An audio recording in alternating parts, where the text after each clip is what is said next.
जय। श्री राधा लाल की जय।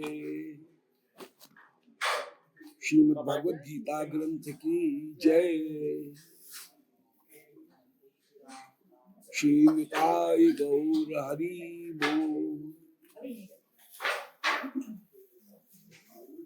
ओम नमो भगवते पुराण पुरुषोत्तमाय। ओम जयत पराशर सूनु सत्यवती हृदय नंदनो व्यासो यस्यास्य कमलगल्तम वाग्मय ममतम जगत्कोटि विश्वदादिलक्षण लक्षितम श्री कृष्णाक्षरं परम नाम जगद्धाम नमामि तत् हृदयस्य प्रेरणया प्रवर्तितोऽहं वराक रूपोऽपि तस्य हरेः पदकमलं वन्दे श्री चैतन्य देवस्य अज्ञानतिमिरान्धस्य ज्ञानाञ्जन शलाकया चक्षुरुन्मीलितं येन तस्मै श्री गुरुवे नमः। अज्ञान वन्देऽहं श्री गुरो श्रीयुतपदकमलं श्री गुरु वैष्णवांश्च श्री रूपं साग्रजातं सहगण रघुनाथान्वितं तं सजीवं साद्वैतं सावधूतं परिजन सहितं श्री कृष्ण चैतन्य देवं श्री राधा कृष्ण पादान् सहगण ललिता श्री विशाखान्वितांश्च आजानुलंबित भुजौ कनकावदातौ संकीर्तनैकपितरौ कमलायताक्षौ विश्वम्भरौ द्विजवरौ युगधर्मपालौ वन्दे जगत्प्रियकरौ करुणावतारौ नारायणं नमस्कृत्य नरं चैव नरोत्तमं देवीं सरस्वतीं व्यासं ततो जयमुदीरयेत्।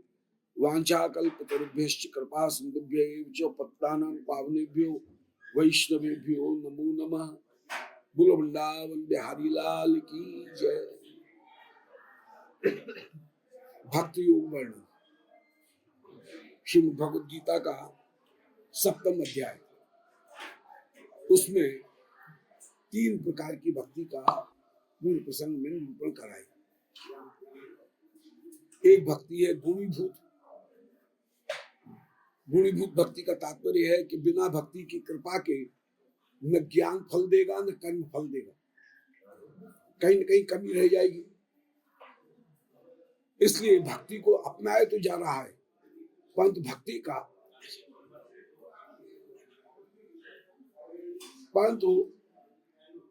भक्ति को अपनाए तो जा रहा है, परंतु भक्ति का मुख्य फल जो श्री प्रियालाल की सेवा है वो नहीं है। भक्ति की जा रही है इसलिए कि हमको स्वर्ग की प्राप्ति हो जाए या मोक्ष की प्राप्ति हो जाए। भक्ति के बिना न ज्ञान सिद्ध होगा न कर्म सिद्ध होगा, कहीं कहीं कमी रह जाएगी कर्म में भी और ज्ञान में भी। संसार की निवृत्ति नाम के द्वारा ही होती है, ज्ञान के द्वारा संसार की निवृत्ति नहीं होती है। ज्ञान के द्वारा दुख तो निवृत्त हो जाएगा कुछ देर के लिए, फिर से आ जाएगा वही दुख। इसलिए ज्ञानी को भी और भक्त को भी कर्मी को भी कहीं भक्ति अपनानी पड़ेगी। तो भक्ति महारानी को अपनाया गया है, इसलिए भक्ति महारानी कर्म का फल स्वर्ग या ज्ञान का फल मोक्ष प्रदान करके, क्योंकि उनको तो चाहा नहीं गया है, उनका तो एक साधन के रूप में एक इंस्ट्रूमेंट के रूप में प्रयोग किया गया है। इसलिए भोग और मोक्ष दे करके स्वयं गौण हो जाती हैं और भोग और मोक्ष को प्रधान बना देती हैं और अंतर्धान हो जाएंगी। वो भक्ति अंतर्धान हो जाएगी भोग मोक्ष देने के बाद में। तो ये हुई गौण गुणीभूता, मान भक्ति हो गई गुण छोटी और मोक्ष भोग ये हो गया प्रधान।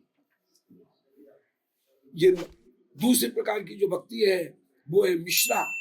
मिश्रा का तात्पर्य है कि हमको चाहिए तो ठाकुर की सेवा का सुख, पंच सेवा सुख के लिए हमको उपकरण भी चाहिए, ज्ञान भी चाहिए और योग के द्वारा चित्तवृत्ति का निरोध भी चाहिए। तो कहीं योग मिश्रा, कहीं ज्ञान मिश्रा और कहीं कर्म मिश्रा भक्ति जो है उसको हम कर रहे हैं। मुख्य रूप से चाह रहे हैं श्री प्रियालाल की सेवा। ये हो गई मिश्रा भक्ति।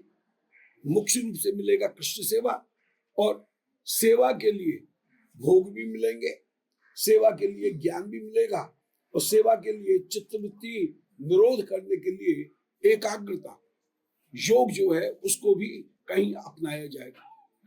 और ऐसे बहुत से साधक हुए जिन्होंने योग को भी भक्ति का कहीं अंग बनाया, जैसे मल्लुकदास जी आदि अनेक भक्तगण हुए हैं जिन्होंने योग को भी कहीं भक्ति का अंग बनाया। इसी प्रकार श्री जगन्नाथपुरी में और अनेक जगह माने जटाधारी अनेक महात्मा हुए और वहां प्रणाम कर रहे हैं और लताएं भी उनको प्रणाम कर रही है। कौन है, नाम भूल गया, जगन्नाथपुरी में। तो वहां पर बहुत सारे हैं, श्री हाँ हाँ हाँ हरदास जी और ये, तो अनेक लोगों ने योग को भी अपनाया और योग को कहीं भक्ति का एक अंग करके उन्होंने कहीं सिद्ध किया। हाँ हाँ सिद्ध बकुल। तो कई कई जगह मैंने योग जो है वो योग को भी भक्ति का अंग बनाया गया। मल्लुकदास जी का तो मैं विशेष दृष्टांत दे ही रहा हूं। इसी तरह से कहीं जो काशी जो संप्रदाय के बहुत सारे जो संत रहे वहां पर भी योग को कहीं अपनाया गया। मात्रा शास्त्र उसमें योग को विशेष रूप से कहीं अपनाते हुए उसको कहीं अपनाया गया। श्री श्री चंद्र जी माने नानक, गुरुदेव नानक के दो पुत्र हुए। तो एक जो पुत्र हैं वो भगवत भक्ति में आ गए, श्रीचंद जी, जिनका ये महावन में जो गुरु शरणानंद जी महाराज वो उनका जो आश्रम है वो परंपरा, तो एक के द्वारा परंपरा जो निकली वो तो सिख परंपरा निकल गई गुरुद्वारे की, और सिख गुरु ग्रंथ साहब की परंपरा। और 10 गुरु जो हुए उन 10 गुरु में अंतिम गुरु श्री गोविंद देव जी महाराज, उनने और फिर इसके बाद में गुरु परंपरा को स्थापित बंद कर दिया गया और उनका नहीं, ग्रंथ जो है वो ग्रंथ ही गुरु है। तो गुरु ग्रंथ की जो परंपरा है वो कहीं स्थापित हुई। तो नानक भगवान के, नानक जी के एक जो थे पुत्र, उनमें तो फिर 10 गुरु हुए और 10 गुरु के बाद में गुरु परंपरा को समाप्त करके वहां पर गुरु ग्रंथ साहब को ही गुरु के रूप में स्थापित किया गया और फिर कोई दूसरा गुरु नहीं होगा। वहां पर ग्रंथ को ही, ग्रंथ साहब को ही, गुरु ग्रंथ साहब को ही कहीं गुरु माना जाएगा। तो अमृतसर में वो जो तो माने यही परंपरा रही। दूसरे श्री नानक भगवान के ही, नानक महाराज के ही, नानक जी के ही एक दूसरे शिष्य हुए श्रीचंद जी, बड़े अच्छे, परंतु उन्होंने योग को भी अपनाया और उन्होंने भक्ति को भी अपनाया और उसके द्वारा काशनी जो संप्रदाय है वो काशनी गुरु संप्रदाय वो प्रकट हुआ, जिसके माने महावन में जो रमणीति है, रमणीति के गुरु शरणानंद जी महाराज माने आजकल विराजमान है और उन्होंने मात्रा शास्त्र नाम करके एक शास्त्र उसकी रचना की और उसमें योग को भी कहीं अपनाया, भक्ति के साथ में योग को भी कहीं अपनाया। तो ये योग मिश्रा भक्ति की बात कर रही थी। तो कर्म मिश्रा भक्ति भी हो सकती है कि हम चाह तो रहे हैं कृष्ण सेवा, परंतु कर्म भी करेंगे, उसके लिए वैभव भी चाहिए, राज्य वैभव भी चाहिए। फिर करेंगे कृष्ण सेवा, परंतु उसके लिए जीव तत्व का भी ज्ञान, ब्रह्म तत्व का भी ज्ञान, जगत तत्व का भी ज्ञान और शक्ति शक्तिमान रूप में इनका ज्ञान, ये ज्ञान की भी आवश्यकता है। ये ज्ञान मिश्रा भक्ति हो गई। और एक योग मिश्रा भक्ति है कि योग के द्वारा हम अपने मन को वशीभूत करते हुए फिर ठाकुर के चरणारविंद में लगाएं और उसके लिए हठयोग को भी उन्होंने स्वीकार किया। वैष्णव लोग हठयोग को स्वीकार नहीं करते हैं, परंतु वो जो परंपरा रही उसमें हठयोग को भी कहीं स्वीकार किया हुआ। तो भगवान कह रहे हैं कि योग मिश्रा जो भक्ति है वो भी मिश्रा भक्ति हुई। तो एक हुई गुणीभूता भक्ति, दूसरी हुई मिश्रा भक्ति, और तीसरी शुद्धात्व है ही है, वो तो है ही है। तो ये 3 प्रकार की भक्तियों का विवेचन पिछली बार हम कराए थे, कल के प्रसंग में यहां हम कराए थे। श्री ठाकुर जी कह रहे हैं कि अभ्यास योग युक्त ध्यान निष्ठा त्यक्त्वा, तो जो अभ्यास योग युक्त है, ध्यान में होकर के वो ओम का उच्चारण करते हुए अपने प्राणों का त्याग करे। और ये योग मिश्रा भक्ति है कि समाधि में जो कुंडलनी है उसको जागृत किया। हमारे शरीर में 6 स्थान हैं, उन 6 स्थानों को पार करते हुए मूलाधार माने हमारे नाभि के नीचे एक कुंडलनी सोई हुई पड़ी हुई है। योग की प्रक्रिया में एक कुंडलनी जो है वो सर्पणी है, एक काल्पनिक सर्पणी है, सर्पणी नाम की कोई चीज नहीं है, काल्पनिक सर्पणी है, वो सोई हुई है। प्राणायाम के द्वारा मूलाधार में गुदस्थान के ऊपर जो मूलाधार चक्र है, तो मूलाधार, स्वादिष्ठान, मणिपुर, अनाहत, विशुद्ध और आज्ञा, ये 6 चक्र हैं। तो मूलाधार में एक कुंडलनी उल्टे सिर किए हुए पड़ी हुई है। जिस समय प्राणायाम के द्वारा उस कुंडलनी को जागृत किया जाएगा, जैसे एक सपेरा किसी सर्पणी को जागृत करता है, फिर वो फण उठा लेती है, ऐसे वो कुंडलनी जागृत होगी और जागृत होकर के वह फिर मूलाधार से उठ करके स्वादिष्ठान माने नाभि में आई, नाभि के बाद में मूलाधार, स्वादिष्ठान, मणिपुर, मणिपुर माने जहां फेफड़े और उदर मिल रहा है वहां पर आई, तो स्वादिष्ठान, मणिपुर, अनाहत, फिर वह मूलाधार, स्वादिष्ठान, मणिपुर, फिर अनाहत माने हृदय में आई, जहां हमारे फेफड़े बीच में मिलते हैं वो अनाहत चक्र हुआ। अनाहत के बाद में वह विशुद्ध चक्र में आई, जहां हमारी गर्दन और फेफड़े मिलेंगे, गर्दन और धड़ मिलता है, वो विशुद्ध चक्र हुआ। और फिर इसके बाद में आज्ञा चक्र में आएगी। आज्ञा चक्र का तात्पर्य है जहां भौएं और नाक मिलती हैं वहां आज्ञा चक्र में आई।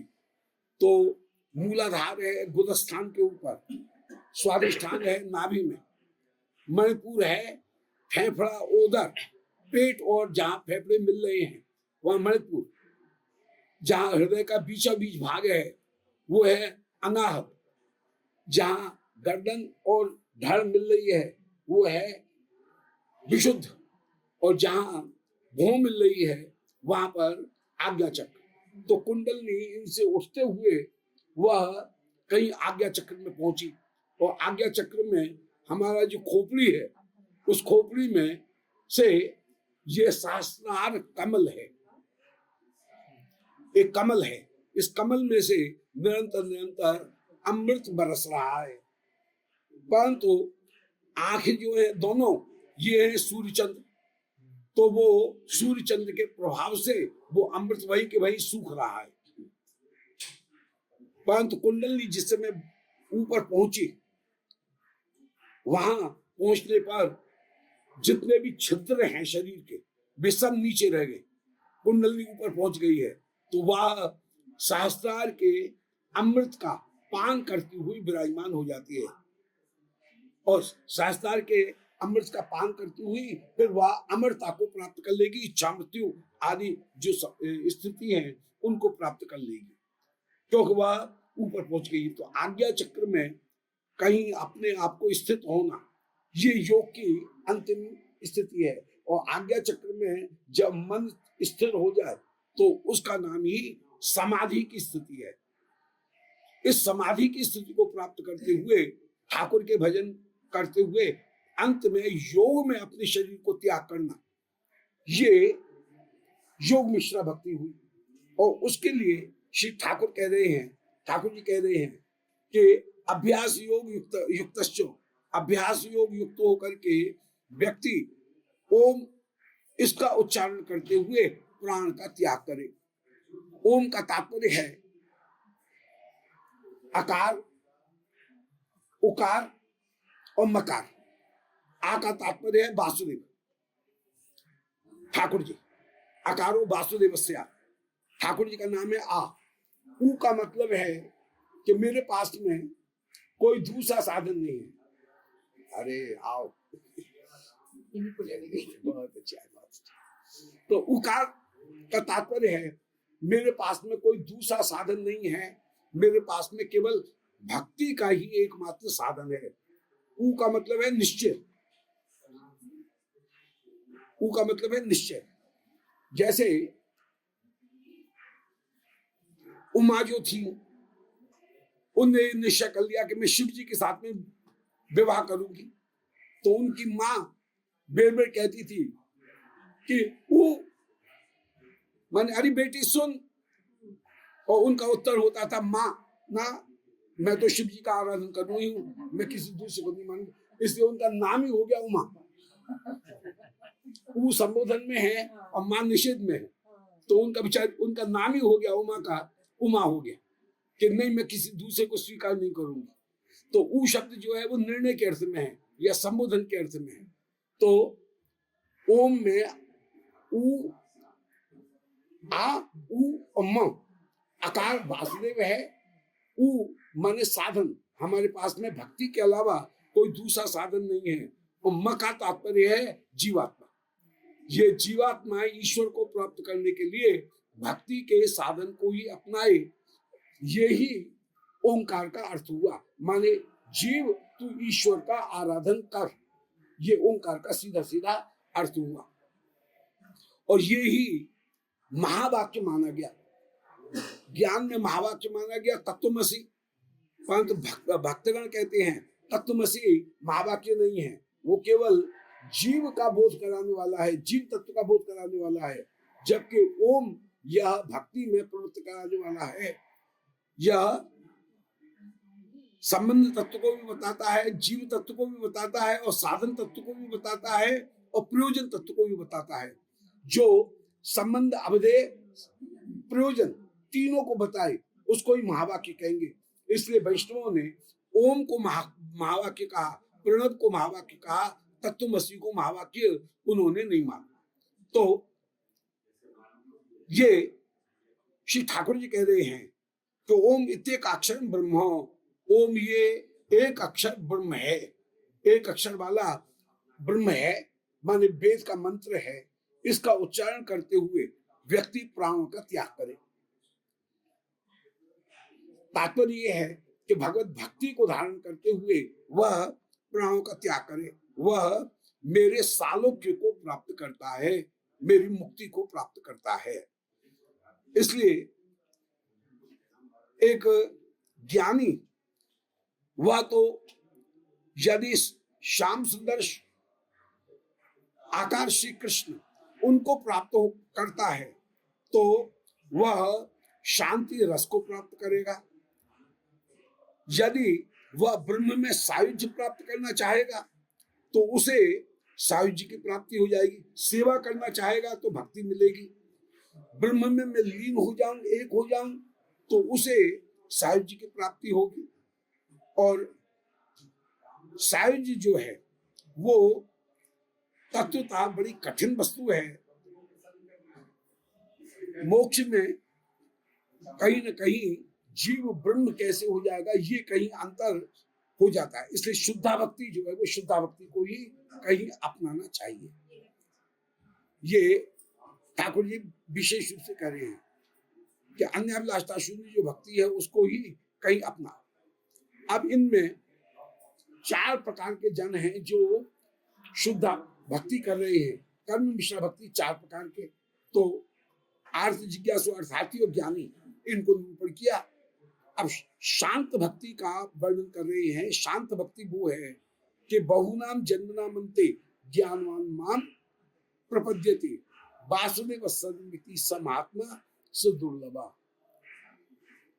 श्री कृष्ण को ब्रह्म मानना, ईश्वर मान करके कृष्ण की आराधना करना, आराधना करें कृष्ण की, परंतु कृष्ण ब्रह्म है ये मान के आराधना करना, इसका नाम हो गया शांत रति। मैं ही ब्रह्म हूं ये विचार करना, इसका नाम हो गया ज्ञान। मैं कृष्ण की सेवा करूं, मैं ब्रह्म नहीं हूं, मैं ब्रह्म का अंश हूं और श्री कृष्ण जो है वो ब्रह्म है, ऐसा विचार करके सेव्य होकर के मैं सेवक होकर के सेव्य की सेवा करूं, ये हो गया शांत रति। जहां भगवान के ब्रह्म रूप का त्याग करके उनके स्वरूप और माधुर्य का आस्वादन हो, उसका नाम है भक्ति। तो तीन चीज अलग अलग हो गई।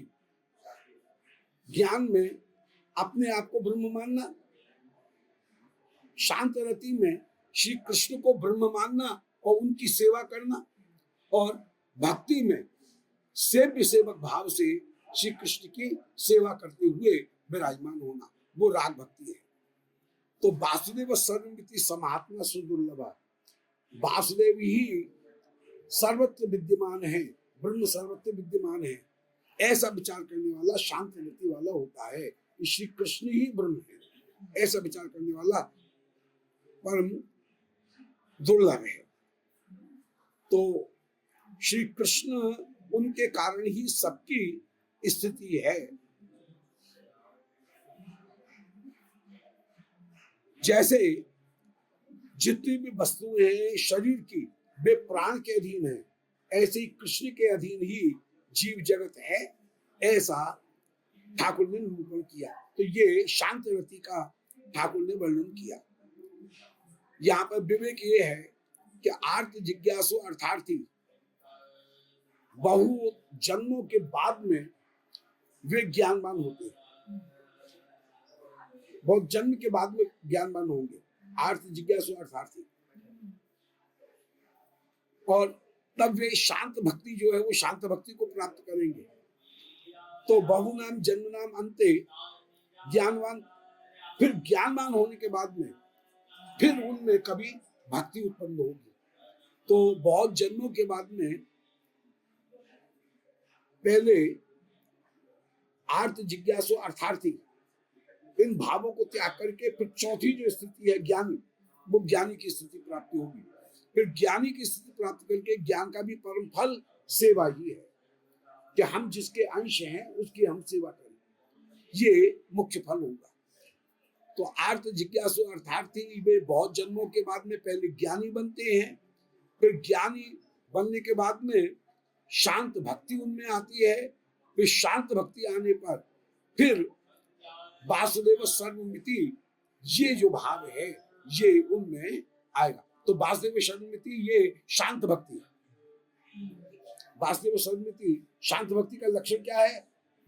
वासुदेव सर्वमिति या विचार करने शांत भक्ति का लक्षण है। पर शांत भक्ति से माधुर्य का आस्वादन पूरा नहीं है। माधुर्य का आस्वादन होगा जहां कृष्ण के साथ में स्वरूप से प्रीति करते हुए हम विराजमान होंगे, स्वरूप प्रीति होगी, वहां पर मुख्य वस्तु की प्राप्ति होगी। तो अब इस अध्याय के अंत में ठाकुर ने कहा कि यदि कोई आर्त जिज्ञासु अर्थार्थी होकर के अन्य अन्य देवताओं का आराधन भी करे, मेरा आराधन नहीं करके अन्य देवताओं का आराधन करे, बोले भाई आपत्ति दूर करनी है तो दुर्गा जी की आराधना कर लेंगे, वे दुर्गति नाशनी है, तो हमारी जो आपत्ति आ रही है तो हम क्यों कृष्ण की आराधना करें, हम दुर्गा जी की आराधना करेंगे।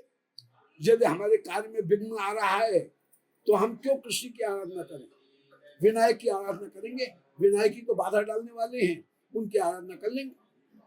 यदि कल्याण की कामना है तो हम शिव की आराधना क्यों नहीं करें, क्यों कृष्ण की आराधना करें। तो श्री ठाकुर जी कह रहे हैं कि यदि अन्य किसी देवता की आराधना की जाएगी तो वो जो फल है वो अल्प होगा, जबकि मेरी आराधना करने पर मुख्य फल की प्राप्ति होगी, अनंत फल की प्राप्ति होगी। तो अंत वस्तु फलम तेषाम तद भवती अल्पमेधसा।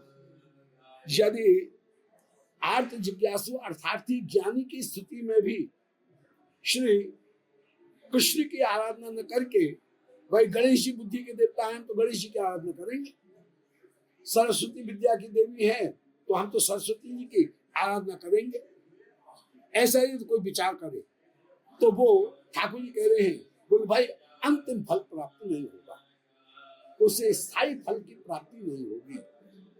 कि अंत वस्तु फलम तेषाम, उनका जो फल है वो अंतवत होगा। अतः देवान देव यज्ञ यान्ति मद भक्ता यान्ति मामपि। कोई देवता की आराधना करेगा तो उसे अंत में उस देवता के लोक की प्राप्ति होगी, मेरी प्राप्ति नहीं होगी। और देवता का जो लोक है वो कौन सा है? स्वर्ग। स्वर्ग अपने आप ही विनाशील है, तो जब स्वर्ग विनाशील है तो देवता भी विनाशील हुआ। तो उसकी आराधना करने से मोक्ष फल की प्राप्ति, स्थायी फल की प्राप्ति नहीं हो सकती है।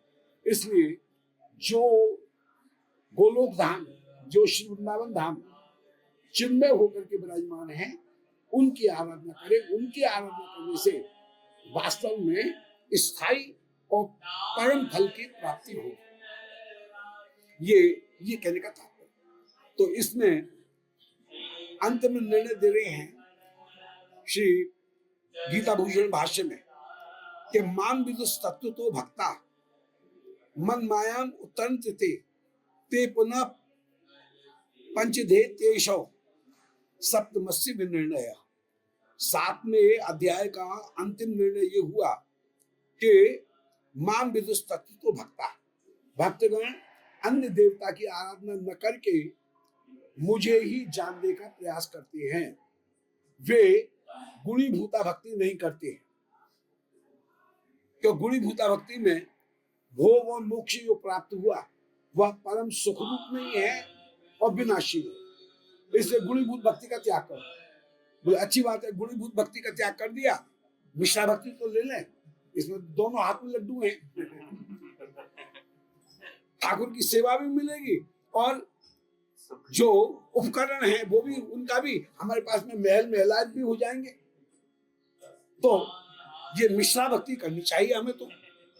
तो ठाकुर कह रहे हैं नहीं, मिश्रा भक्ति होने पर भी सेवा कहीं चोर रास्ते से माया कहीं घुस गई तो फिर सेवा छूट जाएगी और ठाकुर के नाम पर जो वैभव का हिमालय खड़ा हुआ है उसमें फंस जाओगे।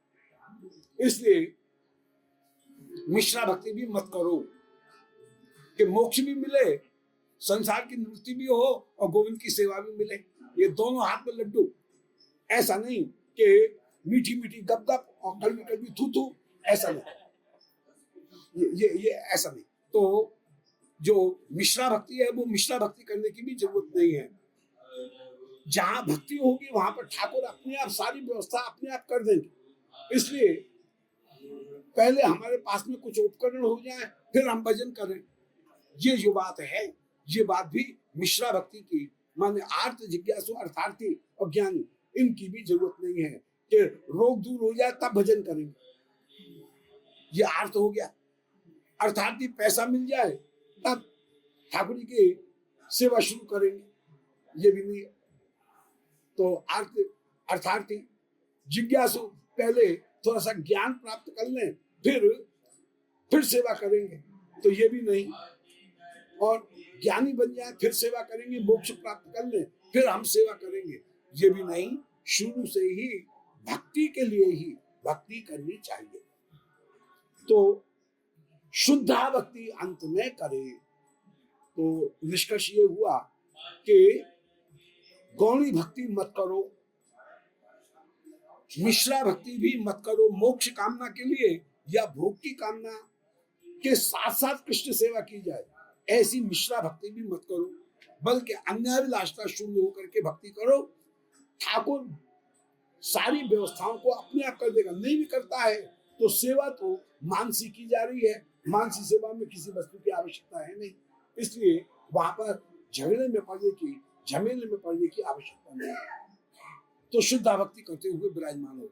अब कोई ये कहे कि शुद्धा भक्ति करने के लिए और सेवा करने के लिए यदि हम जो बाधाएं आ रही हैं, रोग आ रहा है, दरिद्रता है, यदि अज्ञान है तो रोग, दरिद्रता, अज्ञान, इनको दूर करने के लिए हम कहीं आर्त जिज्ञासु, अर्थार्थी और ज्ञानी बन करके यदि हम किसी अन्य देवता की आराधना करें, बोल खबरदार ऐसा भी मत करना। ऐसा करने पर फिर से एक बार रोग की निवृत्ति हो गई, क्या दोबारा रोग नहीं आएगा? क्या दोबारा भी रोग आ सकता है। इसलिए आर्त बन करके किसी अन्य देवता की आराधना करना वो काम नहीं चलेगा। ठाकुर की ही सेवा करते हुए विराजमान हो। ऐसे ही जिज्ञासु बनने पर सारे शास्त्रों को खंगालने की और घाट घाट का पानी पीने की जरूरत नहीं है। भाई जहां हमको जाना है वो हम पूछे ना, जहां हमको जाना ही नहीं है उसको हम क्यों पूछें कि कौन सी फ्लाइट कहां से होकर के जाती है, कितने में पर जाती है, उसमें कितना किराया है, और वहीं जाने के लिए दूसरी फ्लाइट वो कहां से जाती है, कहां होकर के जाती है, कितना घंटा लेती है। और जहां जाना नहीं है, जाना है हमको एक जगह और दूसरे के पूरे टाइम टेबल को रच रहे हैं, तो उसकी जरूरत क्या है? ये तो मूर्खता की बात होगी। परंतु बहुत सारे लोग ऐसे हैं जो अर्थ जिज्ञासु, अर्थार्थी, जिज्ञासु होकर के, जिज्ञासु की बात चल रही है, जिज्ञासु होकर के इसकी भी जानकारी, अच्छा वहां से फ्लाइट पकड़े तो कितना पैसा होगा, और यहाँ से पकड़े तो कौन सा होगा, और यदि इंडिगो से जाए तो कौन सा होगा, और एयर इंडिया से जाए तो कितना किराया होगा, और कितने पर कौन जाती है। इससे मतलब क्या? आखिर में तुमको जहां जाना है उसकी बात करो ना। जाना है तुमको एक जगह और तुम पूछ रहे हो जाना है बेंगलोर और पूछ रहे हो बंबई का किराया, तो मतलब क्या? उसका टाइम टेबल याद कर रहे हो। तो ये जिज्ञासु की जो स्थिति है वो भी कुछ ऐसी ही है कि इधर उधर भटकने की आवश्यकता नहीं है, अपने लक्ष्य की ओर ही आगे बढ़ना चाहिए। इसलिए फालतू का जिज्ञासा वो उससे कोई मतलब नहीं। तो मिश्रा भक्ति का भी त्याग करो। मिश्रा भक्ति का त्याग करके अब जो शुद्धा भक्ति है, शुद्धा भक्ति करो। शुद्धा भक्ति में भी ऐश्वर्य मिश्रित भक्ति न होकर के यदि स्वरूप और राग माधुर्य का आस्वादन करने वाली भक्ति है, वही सर्वश्रेष्ठ है। इस प्रकार श्री प्रभु ने पूरे सोपानबद्ध रूप में ये स्थापित कर दिया कि भाई निष्काम कर्म करके, कर्म का समर्पण करने से चित्त शुद्ध हुआ। चित्त शुद्ध होने पर चित्त में दो वस्तुओं के आने की संभावना हुई। यदि भक्त हैं तो शुद्धा भक्ति करेंगे, यदि ज्ञानी हैं तो ब्रह्म स्वरूप का चिंतन करने की योग्यता प्राप्त होगी शुद्ध चित्त में। परंतु हमको जब ब्रह्म प्राप्ति करनी ही नहीं है, हमको सेवा सुख करना है, तो हम भक्ति को ग्रहण करेंगे। तो भक्ति ही प्रधान है, फिर कर्म को भी छोड़ा और ज्ञान को भी कहीं एक तरफ रखा। उनका केवल भक्ति में जितना उपयोग है उतना करेंगे और उनको अपने आप नहीं करेंगे। शुरू से बता रहे।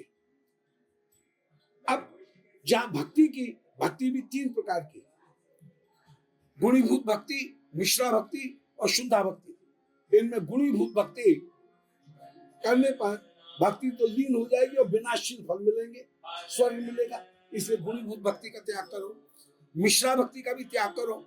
मिश्रा भक्ति को त्याग करने में विलंब हो जाएगा,